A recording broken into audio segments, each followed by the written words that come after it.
كمال الوجود بذكر الإله وتصفو الحياة بنور هداه. سوال: آیا تقلید به یک مذهب جایز هست؟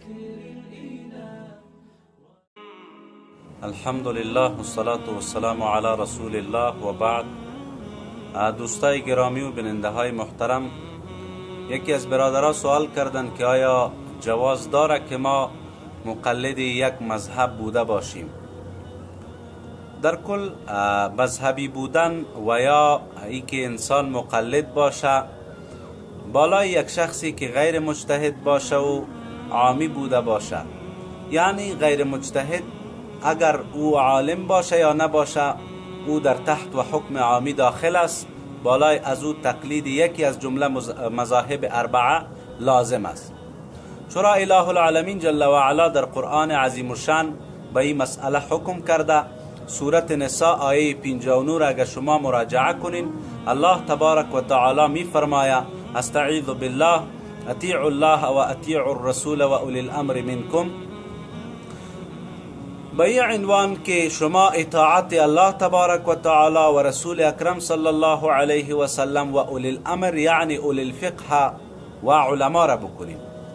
پس اطاعت و اتباع علما عین تقلید است که الله جل و علا ما را به او حکم کرده.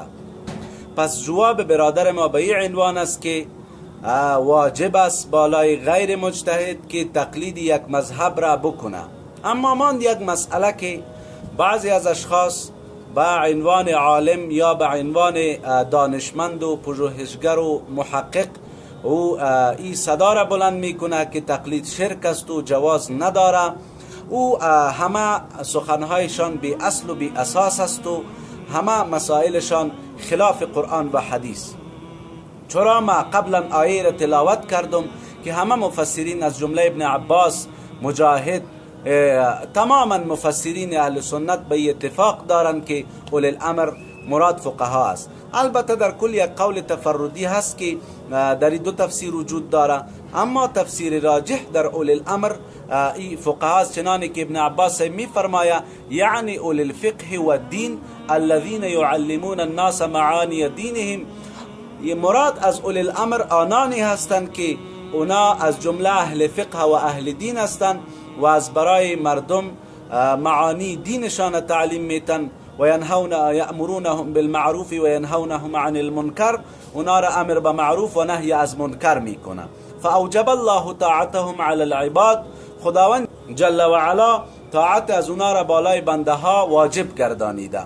پس برادر محترم خبردار باشی که از پا از مذهب بیرون نبری که در گودال هلاکت و در ورطه جهالت میفتی.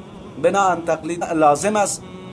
چرا تقلید در کل عوام فهم بگویم که عمل کردن به قرآن و حدیث و اجماع و آراء صحابه کرام رضی الله تعالی عنهم به وفق و به فهم یکی از فقهای مجتهدین است.